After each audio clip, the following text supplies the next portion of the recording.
નમસ્કાર મિત્રો, સ્વાગત છે તમારું અમારી આ યુટ્યુબ ચેનલ જ્ઞાન યાત્રામાં। આંગણવાડી કર્મચારી બહેનો માટે એક ખૂબ જ મહત્વના સમાચાર સામે આવી રહ્યા છે।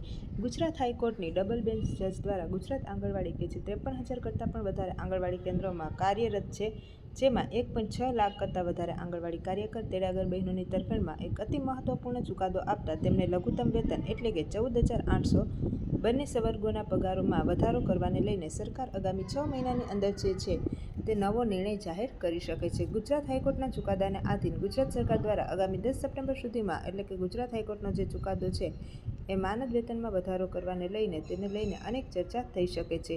ત્યારબાદ મિત્રો વાત કરીએ 10 ઓગસ્ટ સુધીમાં કે 10 સપ્ટેમ્બર સુધીમાં આ જાહેરાત થઈ શકે છે। પગાર વધારો શું ખરેખર આ બહેનોને લાગુ પડશે કે નહીં એને લઈને વિગતવાર ચર્ચા કરીશું। તો ચાલો મિત્રો વિડીયોની શરૂઆત કરીએ।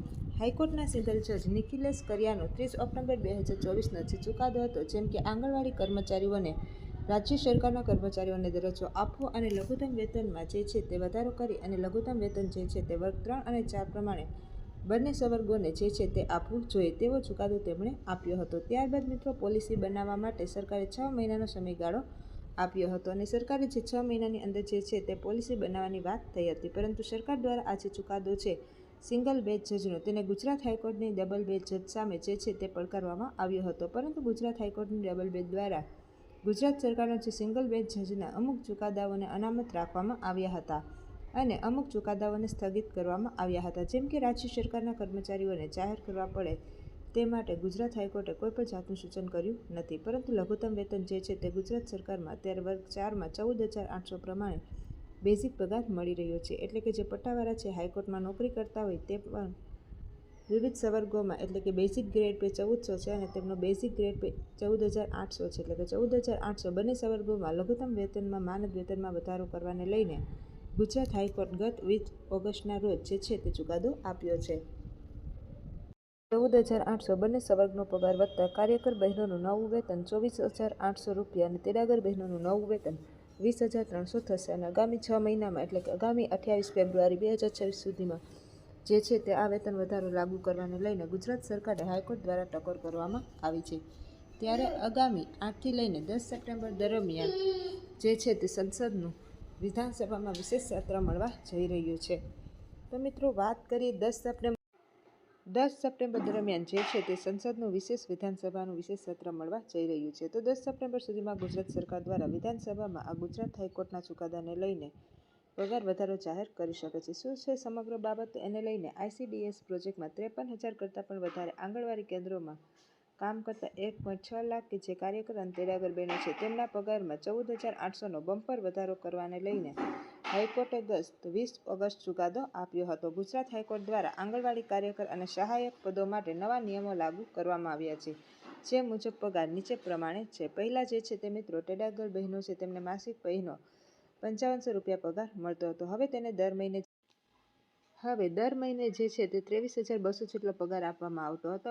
પહેલા કાર્યકર બહેનોને તે હવે પગાર 10,000 મળતો હતો, એની જગ્યાએ વધારીને 24,800 રૂપિયા આપવામાં આવશે। ત્યારબાદ મિત્રો વાત કરીએ ગુજરાતની, તો કે આંગણવાડી કાર્યકરના પગાર વધારાનો આદેશ દેશના વિવિધ રાજ્યોના આંગણવાડી કાર્યકરો માટે સારો સંકેત છે। આ આધારે અન્ય રાજ્યોના આંગણવાડી કાર્યકરો માટે માનદ વેતનમાં વધારો થવાની પૂરેપૂરી સંભાવના છે। ઉત્તર પ્રદેશમાં પણ આંગણવાડી કાર્યકરો લાંબા સમયથી સતત માનદ વેતનમાં વધારો કરવાની માંગ કરી રહ્યા છે, જેના માટે હાઈકોર્ટમાં અરજી પણ દાખલ કરવામાં આવી છે। ત્યારે ગુજરાત રાજ્યમાં આગામી 8થી 10 સપ્ટેમ્બર એટલે કે આગામી 8થી લઈને 10 સપ્ટેમ્બર 2025 દરમિયાન 15મી ગુજરાત વિધાનસભાનું 7મું સત્ર યોજાશે। આ 3 દિવસીય સંભવિત કામગીરી 10 સંદર્ભે પ્રવક્તા મંત્રી ઋષિભાઈ પટેલે જણાવ્યું હતું કે 8મી તારીખના રોજ સત્રની શરૂઆત પ્રશ્નોત્તરીથી શરૂ થશે, ત્યારબાદ સમગ્ર દિવસ દરમિયાન શોકદર્શક પ્રસ્તાવો પર ચર્ચા થશે, ત્યારબાદ ગૃહ મુહૂર્તથી રાખવામાં આવશે। તારીખ 9 અને 10ના રોજ વિધાનસભામાં પ્રશ્નોત્તરી અને અન્ય કામકાજ ઉપરાંત 5 વિધેયક રજૂ કરાશે। ઓપરેશન સિંધુરની સફળતાના પગલે આ સત્ર દરમિયાન મુખ્યમંત્રી ભૂપેન્દ્રભાઈ પટેલ દ્વારા અભિનંદન પ્રસ્તાવ પણ લાવવામાં આવશે।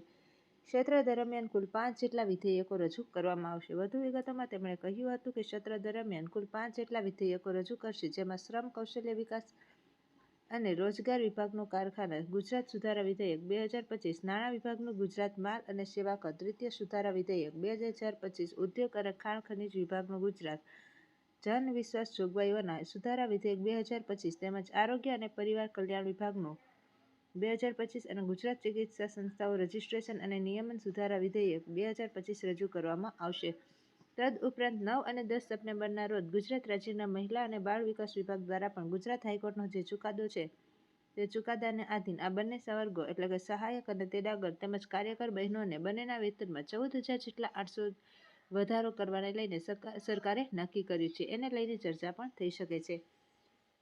જો બની શકે તો ગુજરાત સરકાર જે છે તે 10 સપ્ટેમ્બર સુધીમાં આ પગાર વધારો જે છે તે જાહેર પણ કરી શકે છે. આગામી 10 સપ્ટેમ્બર કાર્યકર અને તેડાગર બહેનોની નજર ગુજરાત વિધાનસભા પર ટકેલી રહેશે. કારણ કે વિધાનસભામાં જે સંસદનું 7મું સત્ર આ વર્ષ દરમિયાન મળવા જઈ રહ્યું છે તેમાં ચોક્કસથી મહિલા અને બાળ વિકાસ વિભાગ દ્વારા ગુજરાત હાઈકોર્ટના ચુકાદાને આધીન આ પગાર વધારાની જે છે તે ચર્ચાઓ થશે. અને મિત્રો, વાત કરીએ ગુજરાતીમાં દિવાળીના તહેવારો પહેલા સરકાર આ સત્ર દરમિયાન જે છે તે લાખો આંગણવાડી કર્મચારીઓના બહેનોના પગારોમાં વધારો કરી તેમના જે તહેવારો છે એને લઈને ચોક્કસથી ગુજરાત હાઈકોર્ટના ચુકાદા બાદ આ 1.6 લાખ જેટલા આંગણવાડી કર્મચારીઓ છે તેમનામાં નવી આશા જન્મી છે. આવા જ નવા કામના ઉત્સાહમાં પણ વધારો જોવા મળશે. તો આવા જ નવા વિડીયો સાથે આપણે ફરીથી મળીશું. ત્યાં સુધી જય હિન્દ, જય ભારત.